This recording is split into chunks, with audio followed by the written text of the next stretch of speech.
안녕하세요. 아낌없이 크는 나무 아크나입니다.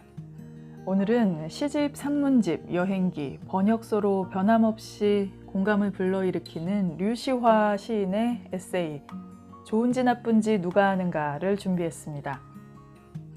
만약 우리가 삶의 전체 그림을 볼 수 있다면 지금의 막힌 길이 언젠가는 선물이 되어 돌아오리라는 걸 알게 될까? 신이 쉼표를 넣은 곳에 마침표를 찍지 말라고 저자는 말합니다. 우리 자신은 문제보다 더 큰 존재라고. 인생의 굴곡마저 웃음과 깨달음으로 승화시키는 통찰이 엿보입니다.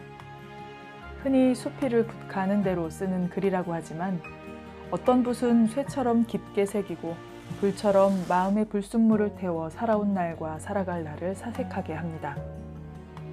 어떤 이야기는 재미있고 어떤 이야기는 마음에 남고 어떤 것은 반전이 있고 또 어떤 것은 눈물이 날 만큼 감동적입니다. 시인은 단 한 줄의 문장으로도 가슴을 열어젖힙니다. 류시화 시인은 명상서적을 주도적으로 번역하고 영적 스승들을 만나왔지만 주장이나 이념이 먼저인 작가가 아닙니다. 다만 자신을 성장시킨 우연한 만남, 웃음과 재치로 숨긴 만만치 않은 상처의 경험들, 영혼의 자양분이 되어준 세상의 많은 이야기들을 들려줍니다. 때로는 폭소를 터뜨리게 하고 어떤 대목에서는 눈물 짓게 합니다. 글들을 읽다 보면 저자가 이야기 전달자를 넘어 이야기 치료사에 가깝다는 느낌을 받습니다. 들어가시기 전에 구독, 좋아요, 알림 설정 잊지 마시고요. 오늘도 편안한 시간 되시길 바랍니다. 안전하고 확실한 것에만 투자하는 데 관심이 있다면 당신은 행성을 잘못 선택한 것이다. 안전하게 살아가려고 마음먹는 순간 삶은 우리를 절벽으로 밀어뜨린다. 파도가 후려친다면 그것은 새로운 삶을 살 때가 되었다는 메시지다. 어떤 상실과 이름도 괜히 온 게 아니다. 의미를 찾을 수 있는 고통은 추락이 아니라 재탄생의 순간이고 새로운 여행의 시작이다. 시는 구불구불한 글씨로 똑바르게 메시지를 적는다. 새는 날아서 어디로 가게 될지 몰라도 한 여성이 남편을 잃고 딸과 함께 살았다. 딸은 성년이 되었지만 아직 직장을 구하지 못했고 그녀 자신도 건강이 좋지 않아 일을 할 수 없는 상황이어서 소유한 물건들을 하나씩 팔아 생계를 이어나갔다. 마침내는 가장 소중히 여기는 남편 집안 대대로 물려내려온 사파이어 보석 박힌 금 목걸이마저 팔지 않으면 안 되었다. 여성은 딸에게 목걸이를 주며 그 도시에서 가장 뛰어난 어느 보석상에게 가서 팔아오라고 일렀다. 딸이 목걸이를 가져가 보여주자 그 보석상은 세밀히 감정한 후 그것을 팔려는 이유를 물었다. 처녀가 어려운 가정 사정을 이야기하자 그는 말했다. 지금은 금값이 내려갔으니 팔지 않는 것이 좋다. 나중에 팔면 더 이익이야. 그런 다음 보석상은 처녀에게 약간의 돈을 빌려주며 당분간 그 돈으로 생활하라고 일렀다. 그리고 가능하면 내일부터 보석 가게에 출근해 자신의 일을 도와달라고 부탁했다. 그러면 어느 정도 생계를 해결할 수 있을 것이라고. 그래서 처녀는 보석 가게에서 일하게 되었다. 그녀에게 맡겨진 임무는 보석 감정을 보조하는 일이었다. 그녀는 뜻밖에도 그 일이 자신의 적성에 맞는다는 것을 발견했으며 빠른 속도로 일을 배워 얼마 안 가 훌륭한 보석 감정사가 되었다. 그녀의 실력과 정직성이 소문나 금이나 보석 감정이 필요한 사람들이 멀리서도 그녀를 찾아왔다. 그런 그녀를 바라보는 보석상의 얼굴에 흐뭇한 미소가 떠나지 않았다. 하루는 보석상이 처녀에게 말했다. 알다시피 지금 금값이 많이 올랐으니 어머니에게 말해서 그 사파이어 금목걸이를 가져오라. 지금이 그것을 팔 적기이다. 그녀는 집으로 가서 어머니에게 목걸이를 달라고 말했다. 그리고 보석상에게 가져가기 전에 이번에는 자신이 직접 그것을 감정했다. 그런데 그 금목걸이는 순금이 아니라 도금한 것이었다. 가운데에 박힌 사파이어 보석도 미세하게 균열이 간 저급한 등급에 불과했다. 이튿날 보석상이 왜 목걸이를 가져오지 않느냐고 묻자 처녀는 말했다. 굳이 가져올 필요가 없었어요. 배운 대로 감정해보니 전혀 값어치가 없는 목걸이라는 걸 한눈에 알 수 있었어요. 그러면서 그녀는 보석상에게 목걸이의 품질을 처음부터 분명히 알았을 텐데 왜 진작 말해주지 않았느냐고 물었다. 보석상이 미소 지으며 말했다. 만약 내가 그때 말해줬다면 내 말을 믿었겠느냐?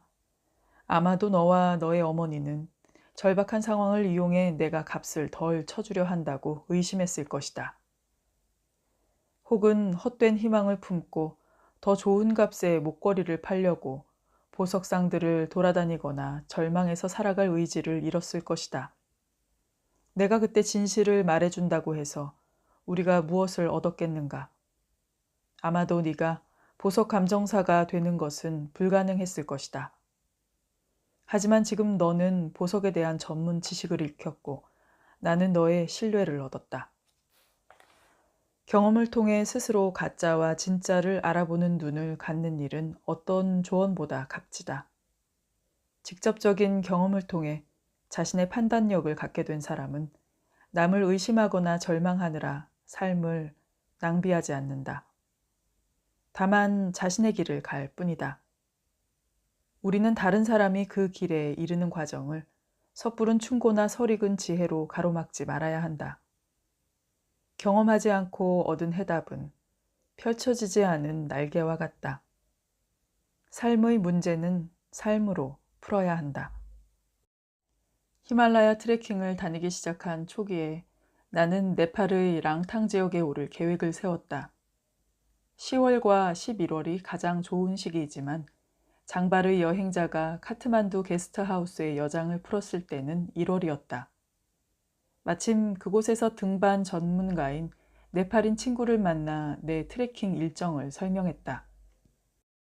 샤브루베시라는 지역에서 출발해 해발 3,800m의 칸진 곰파, 곰파는 절이라는 뜻. 곰파까지 갔다가 내려오는 일주일 코스였다. 지난번 트레킹 때는 슬파족 가이드와 함께 많은 짐을 지고 갔기 때문에 이번에는 홀가분하게 배낭도 최소한으로 줄여 혼자서 떠날 생각이었다.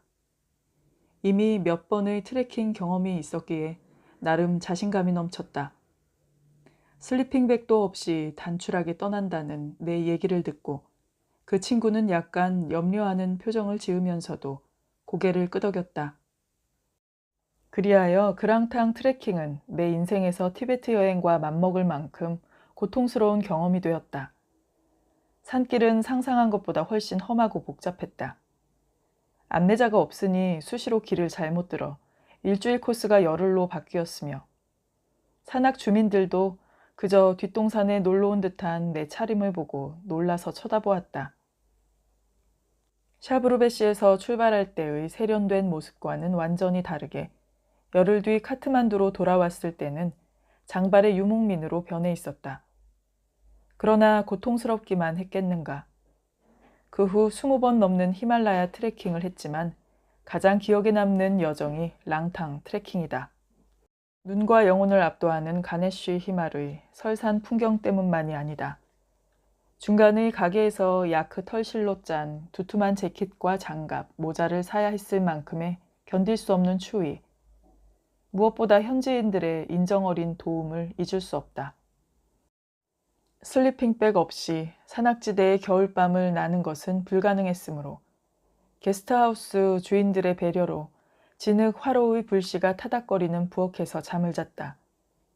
덕분에 주인 가족들과 많은 얘기를 나누었으며 이 인간과 인간의 교류는 이후 내 트레킹 방식을 바꿔놓았다. 고산지대의 강렬한 햇빛에 얼굴은 폭탄 맞은 것처럼 그을리고 입술은 부르트고 몸은 녹초가 되어 돌아왔지만 정신은 어느 때보다 싱그럽고 눈빛은 형용했다. 그때 그 네팔인 산악 전문가를 다시 만났다. 내가 물었다. 왜 나한테 말해주지 않았지? 랑탕 지역의 환경을 잘 알면서 어떤 장비가 필요한지 왜 조언해주지 않았어? 친구가 말했다. 직접 경험하는 것이 너에겐 더 좋으니까. 그리고 앞으로도 계속 트레킹을 할 테니까 말이야. 도중에서 필요한 장비와 도구들을 구할 수 있으리란 걸 난 알고 있었어. 어떻게든 문제를 해결해 나갈 수 있으리란 것도. 삶은 설명을 듣는 것이 아니라 경험하는 것이다. 경험은 우리 안에 불순물을 태워버린다. 만약 그 친구가 필요한 조언을 아끼지 않았다면 랑탕 트레킹은 내 혼에 그토록 깊이 각인되지 않았을 것이다. 나는 그때 그 길들이 나를 기다리고 있었다고 믿는다. 경험자들의 조언에 매달려 살아가려는 나를 직접 불확실성과 껴안게 하려고 미지의 영역에 들어설 때 안내자가 아니라 눈앞의 실체와 만나게 하려고. 결국 삶은 답을 알려줄 것이므로. 새는 날아서 어디로 가게 될지 몰라도 나는 법을 배운다는 말을 나는 좋아한다. 축복을 셀 때 상처를 빼고 세지 말라. 상처가 되는 경험은 우연한 사고가 아니다. 자기 존재의 방향을 찾기 위해, 즉 삶을 진지하게 살기 위해 당신이 인내심을 갖고 기다려온 기회이다. 만약 그 사건이 일어나지 않았다면 당신은 그것과 비슷한 또 다른 경험을 찾아 나섰을 것이다. 영국 시인 W.H. 오든의 말이다. 심리 상담사를 꿈꾸는 여성이 있었다. 유복한 가정에서 자란 그녀는 마음의 상처로 고통받는 사람들을 치유해주는 일을 하고 싶었다. 대학을 졸업하고 남부럽지 않은 결혼 생활을 이어가던 중 꿈을 실현하기 위해 심리상담 대학원에 입학했다. 그리고 곧 불행이 닥쳤다. 하나뿐인 아들이 갑자기 쓰러져 병명도 모른 채 숨을 거뒀다. 아픔이 채 가시기도 전에 남편의 불륜을 알게 되었다. 비난과 원망의 소리를 외면한 채 남편은 그냥 그녀를 떠나버렸다. 그리고 10개월 후 아버지의 장례식을 치르게 되리라고는 꿈에도 생각하지 못했다. 그녀가 그토록 의지하던 언제나 바람막이가 되어준 보호자가 사라진 것이다. 목까지 차오른 슬픔을 누르며 그녀는 자신에게 일어난 일들을 되새기고 또 되새겼다. 시간을 거꾸로 돌리면 마법처럼 그들 모두가 되돌아올 것만 같았다. 이제 그녀는 누구의 엄마도, 누구의 아내도, 누구의 딸도 아니었다. 자신이라고 여겨온 정체성들이 모두 사라져버리자 생애 처음으로 진지하게 존재의 의문에 맞닥뜨렸다. 삶의 거센 파도가 너는 누구인가? 라는 질문을 그녀에게 던진 것이다. 그녀는 차츰 슬픔의 배경에 있는 자기 존재에 귀를 기울이기 시작했다. 거짓으로 위안받는 것보다 진실 때문에 상처받는 것이 낫다는 것도 깨달았다. 영혼이 살아나면 잃은 것은 중요하지 않다. 현재 그녀는 대학원 수업과 혹독한 인생 수업을 거쳐 심리치료사로 일하고 있다. 나도 아프지만 당신은 괜찮아요? 하고 묻는 이가 바로 융이 말한 운디드 힐러, 상처 입은 치유자이다. 치유는 파도로도 온다. 파도는 쓰러뜨리기도 하지만 다시 쳐서 일어나기도 한다. 몸이 칼에 베이면 육체적, 정신적, 영적 치유 시스템이 즉각적으로 동원되어 이전보다 더 활발하게 살아난다고 한다. 두 번째 내한 공연을 한 피아니스트의 피아니스트라 불리는 머레이 페라리어는 전성기인 40대 중반 예기치 않은 역경을 만났다. 악보의 오른쪽 엄지손가락을 베었는데 대수롭지 않게 여겼다가 염증이 악화돼 손가락뼈에 변형이 생겼다. 두 번이나 대수술을 받느라 몇 해 동안 피아노를 떠나 있어야만 했다. 피아니스트에게 피아노를 칠 수 없는 것은 암흑이나 다름없다. 그러나 페라리어는 이 시간 동안에 상상할 수 없을 만큼 성장했다고 말한다. 건반 앞을 떠나 처음으로 음악에 대해 폭넓게 생각할 시간을 갖게 되었고 작곡가가 무슨 생각으로 음을 적었을지 고민하면서 해답을 발견해 나갔다. 그리하여 다시 연주를 시작했을 때는 한 차원 높이 성장해 있었으며 더 명상적이고 관조적이 되어 건반 위의 음유 시인으로 불리게 되었다. 재기 후 연주한 바흐의 골드베르크 변주곡은 빌보드 차트에 15주나 오르는 사랑을 받았다. 그의 연주에는 고난을 이겨낸 인간이 신에게 감사드리는 마음이 담겨 있다. 베토벤의 월광 소나타에 대해 페라리어는 가슴 시린 해석을 내린다. 많은 학자들이 월광 소나타를 달빛과는 상관없다고 사람들이 만들어낸 이야기라고 생각했다. 그런데 한 경매에서 이 곡을 작곡하기 직전 베토벤이 쓴 에올리언 하프를 사야겠다는 메모가 발견되었다.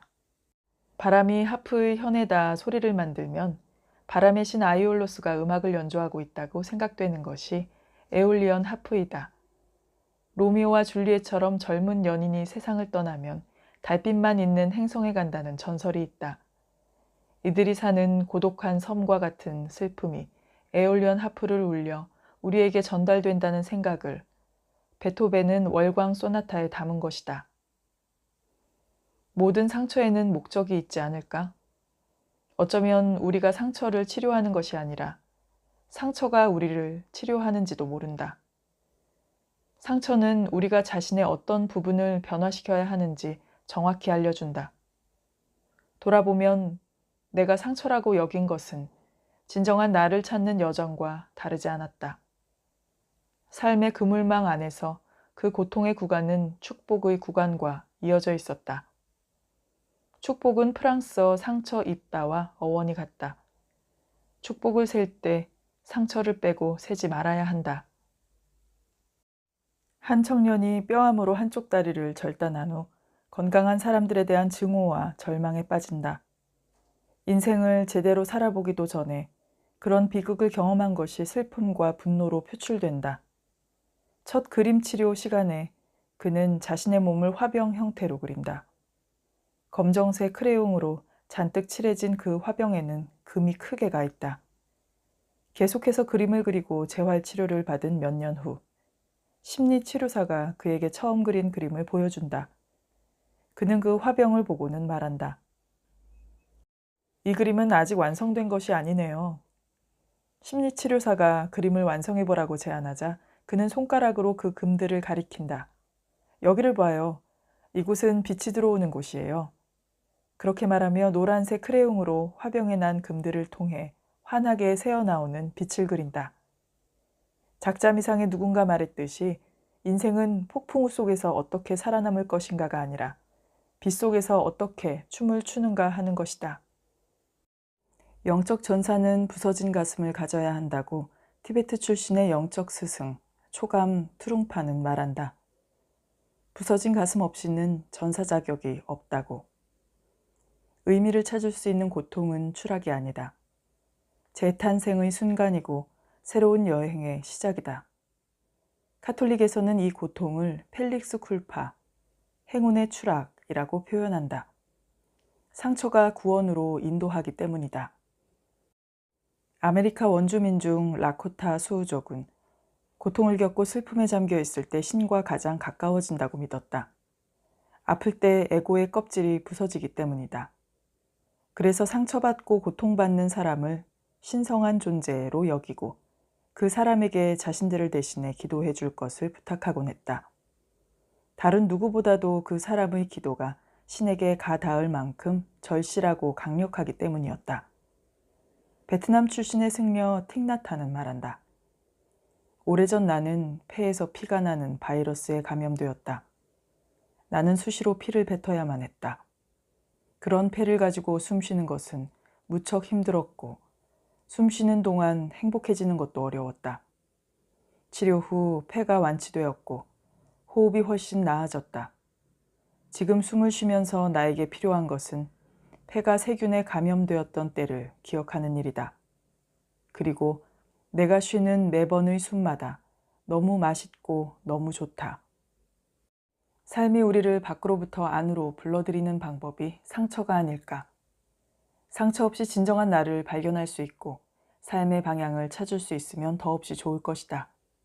하지만 영혼은 스스로 고난이 필요한 시기를 아는 듯하다. 우리의 삶이 상처보다 크다는 것도. 시는 구불구불한 글씨로 똑바르게 메시지를 적는다. 한 수도승이 제자와 함께 여행을 떠났다. 날이 어두워져 머물 곳을 찾던 그들은 경사진 들판 한가운데서 오두막 한 채를 발견했다. 헛간 같은 집에 누더기 옷을 입은 부부와 세 아이가 살고 있었다. 집 주위에는 곡식도 나무도 자라지 않았다. 여윈 암소 한 마리만 근처에 묶여 있었다. 수도승과 제자가 하룻밤 잠자리를 청하자 그 집 가장이 친절하게 안으로 맞아들여 신선한 우유로 만든 간단한 음식과 치즈를 대접했다. 가난하지만 너그러운 그들의 마음씨에 두 사람은 감동받았다. 식사를 마친 수도승이 그 가족에게 도시와 마을로부터 멀리 떨어진 척박한 곳에서 어떻게 생활을 꾸리는지 물었다. 주변에 그들이 일구는 변변한 논밭도 보이지 않았기 때문이다.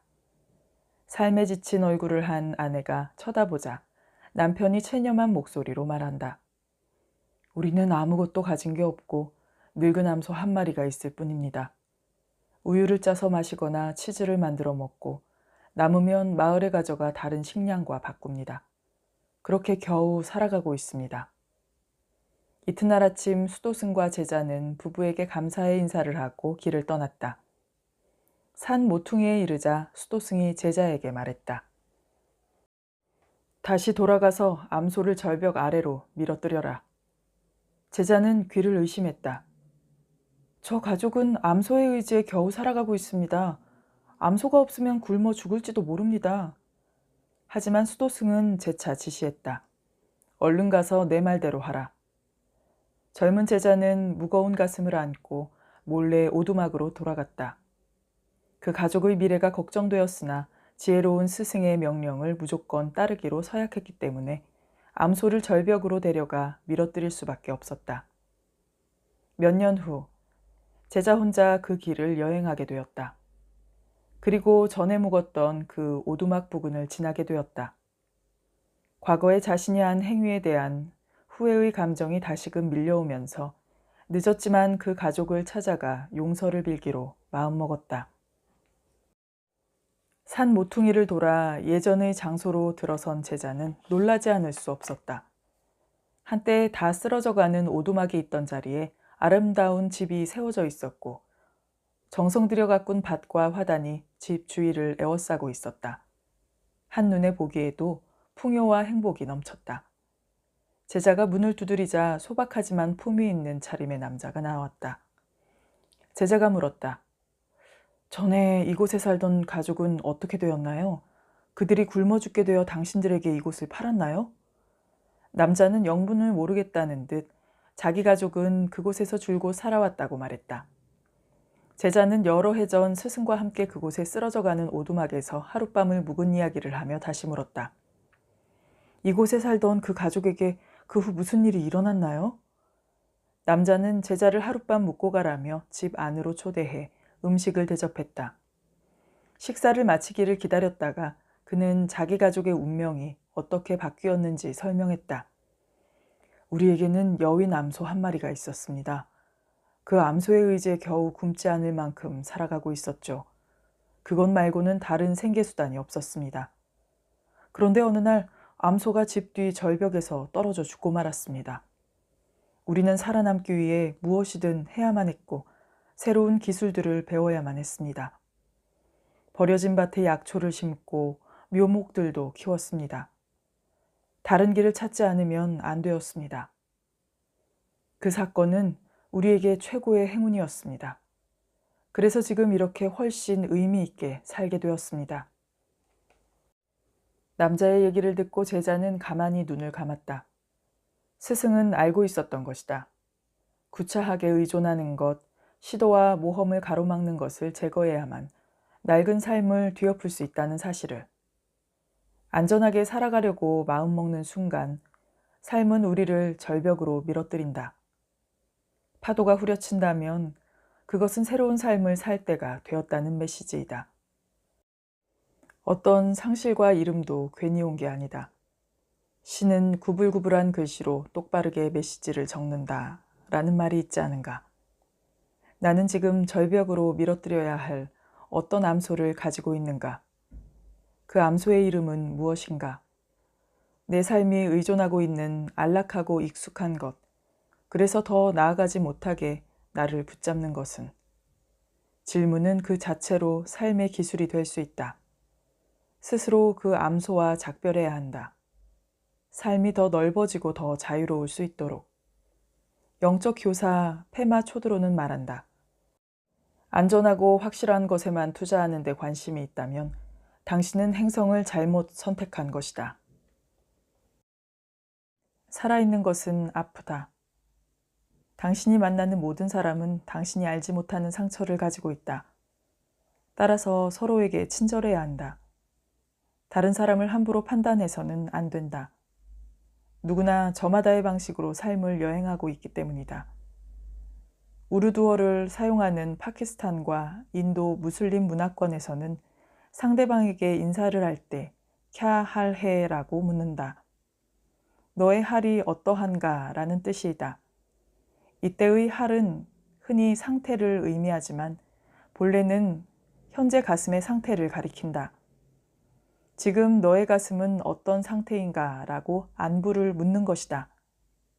얼마나 많이 벌고 얼마나 일이 많고 얼마나 넉넉한가를 묻는 것이 아니라 한 인간 존재가 다른 인간 존재에게 지금 너의 가슴에 기쁨이 있는가, 너의 영혼에 생기가 있는가 하는 물음이다. 북인도 바라나시의 뒷골목에 내가 종종 가는 찻집이 있다. 작고 허름하지만 짜이 맛이 좋아서 현지인뿐 아니라 외국 여행자들도 북적인다.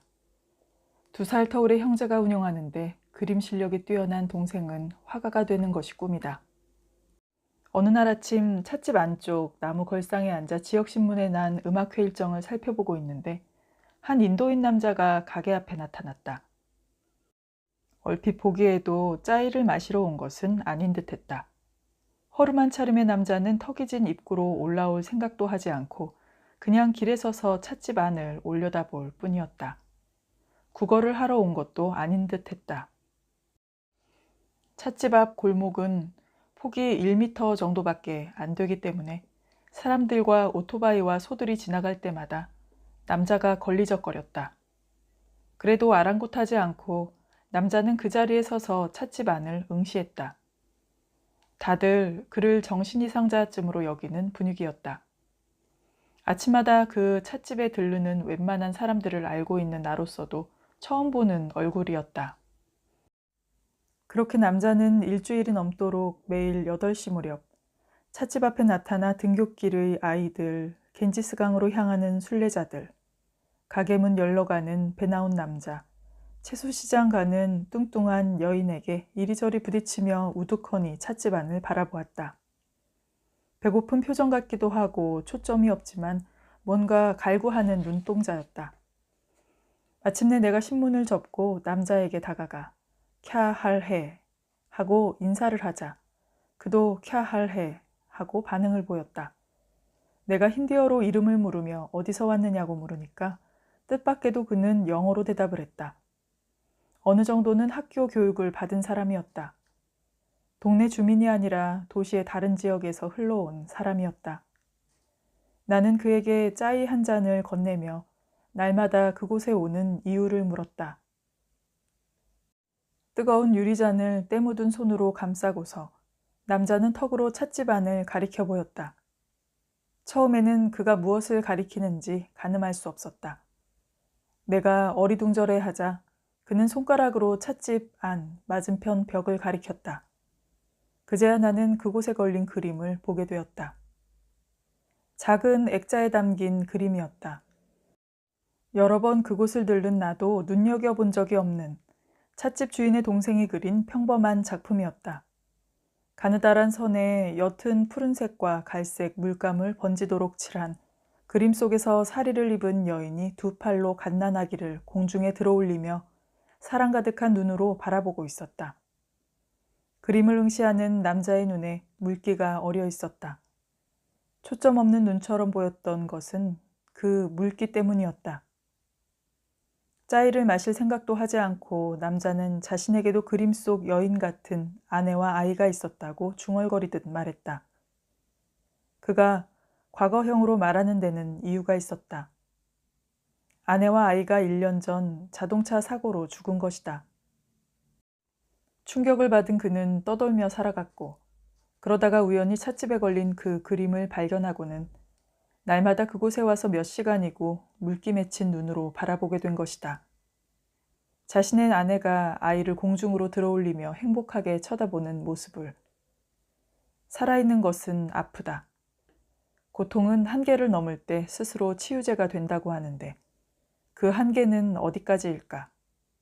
어쩌면 우리는 신의 존재를 믿는 것이 아니라 다만 신에게 의지하고 있는 것인지도 모른다. 이듬해 다시 갔을 때는 며칠을 기다려도 남자의 모습이 보이지 않았다. 찻집 형제와 단골 손님들에게 물어도 행방을 모른다는 대답뿐이었다. 그 그림만 변함없이 벽에 걸려 있었다. 내 인도인 친구 산자이가 즐겨 부르는 영화 주제곡에 이런 가사가 있다. 세상의 슬픔은 얼마나 많은가, 내 슬픔은 얼마나 작은가 라는 뜻이다. 다른 사람들의 슬픔을 알고 나면 나의 슬픔이 작게 느껴진다. 그리스 신화에 나오는 곡식의 여신 데메테르는 딸 페르세포네가 지하의 신에게 납치당하자 상심한 나머지 곡물을 자라게 하는 임무를 더 이상 수행하지 않고 울기만 했다. 그래서 온 대지에 기근이 퍼진다. 인도 신화의 라마신도 아내와 헤어지자 견디지 못하고 오열한다. 이 세상 누구도 신들조차 슬픔과 고난으로부터 자유롭지 않음을 알 때 우리는 자신의 행복과 불행에 크게 동요되지 않을 수 있다. 그렇지 않으면 태풍이 멈췄는데도 계속 흔들리는 나무처럼 된다.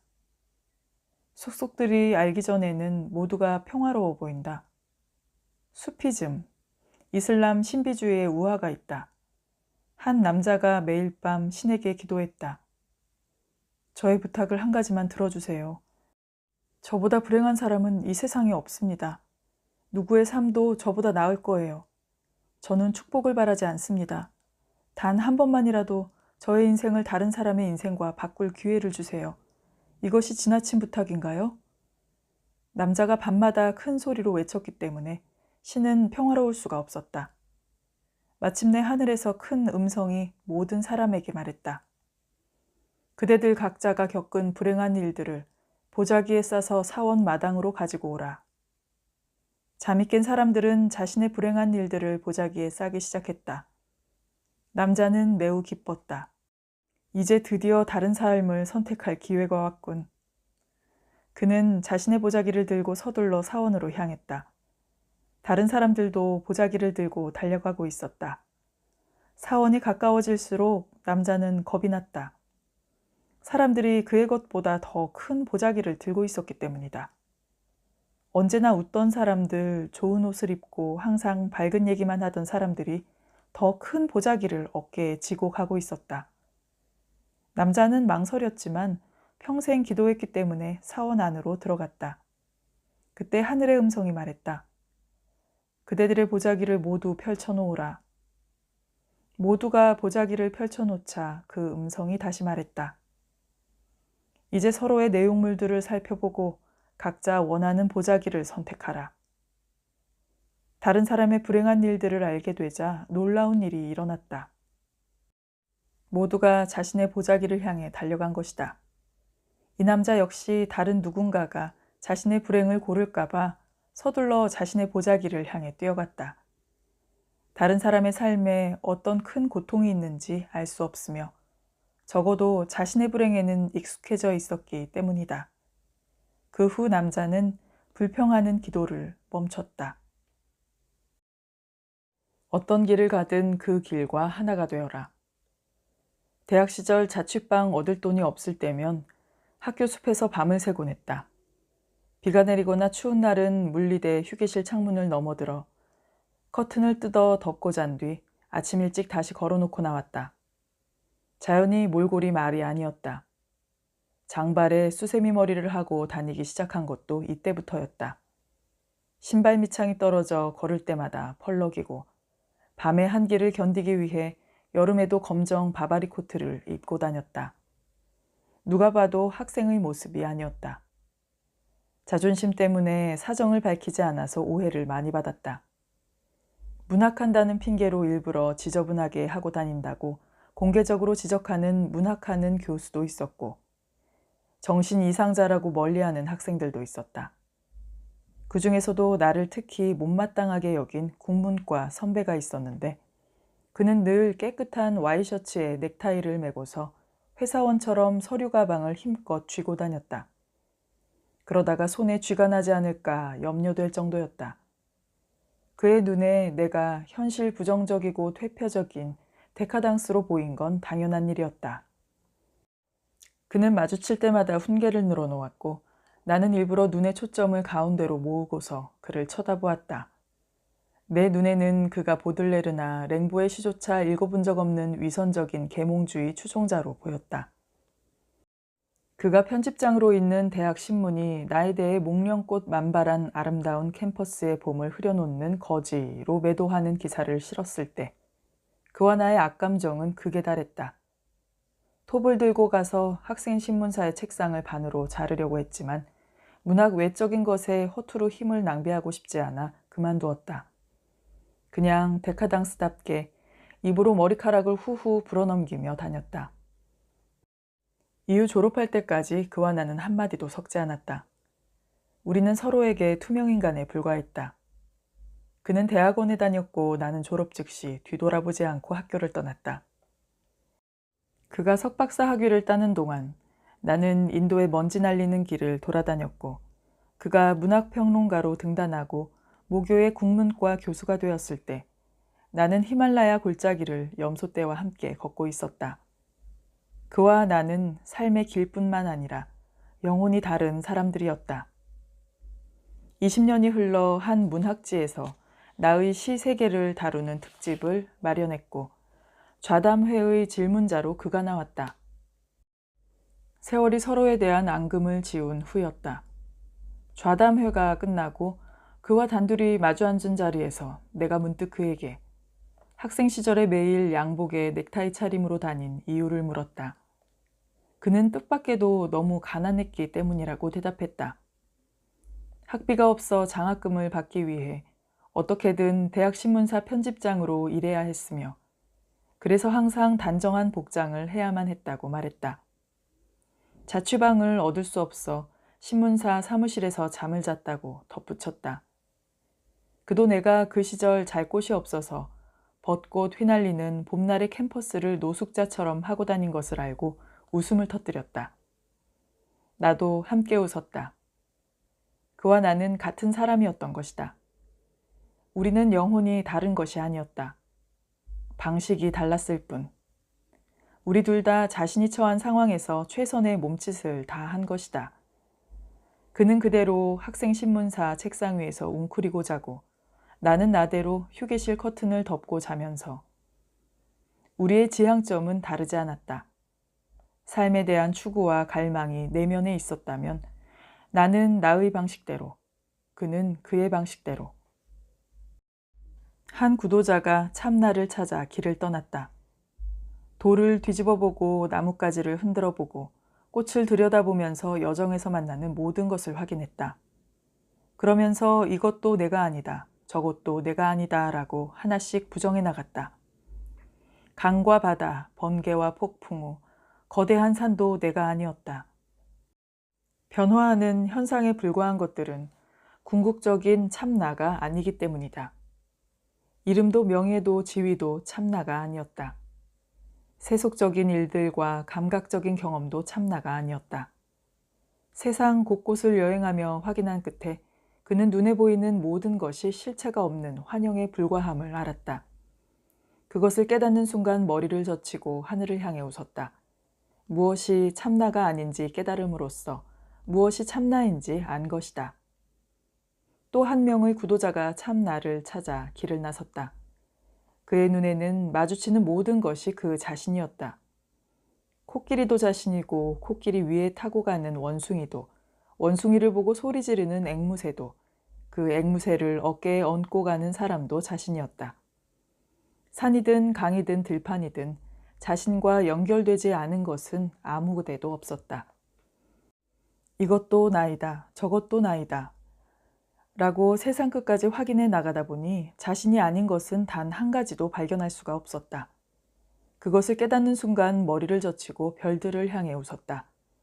모든 것이 나 자신임을 확고하게 긍정함으로써 무엇이 참 나인지 아는 것이다. 한 사람은 자기답지 않은 것들을 하나씩 지워가며 나다움의 자화상을 완성해 나가고, 또 한 사람은 새로운 발견들로 밑그림을 채우면서 나다움의 자화상을 그려나가며 두 사람 모두 참 나를 찾아나가는 여정을 한 것이다. 첫 번째 구도자의 길을 고대 베탄타 철학에서는 네티, 아니다, 즉 부정의 길이라 부른다. 두 번째 구도자의 길은 이티, 그렇다, 즉 긍정의 길이다. 두 길은 다르게 보이지만 사실은 같으며 동일한 목적지에 이른다. 추구의 여정에는 두 가지 잘못밖에 없다. 하나는 시작조차 하지 않는 것이고, 또 하나는 끝까지 가지 않는 것이다. 붓다는 어떤 길을 가야 하는지 묻는 제자에게 말했다. 어떤 길을 가든 그 길과 하나가 되라. 길 자체가 되기 전에는 그 길을 따라 여행할 수 없기 때문이다. 긍정의 길이든 부정의 길이든 자신이 선택한 길과 하나가 되어 묵묵히 가라는 것이다. 그러면 길이 끝나는 곳에서 모든 길과 만나게 된다는 것이다. 미국 시인 찰스 부코스키는 썼다. 무엇인가를 시도할 것이라면 끝까지 가라. 그러면 너는 너의 인생에 올라타 완벽한 웃음을 웃게 될 것이다. 그것이 세상에 존재하는 가장 훌륭한 싸움이다.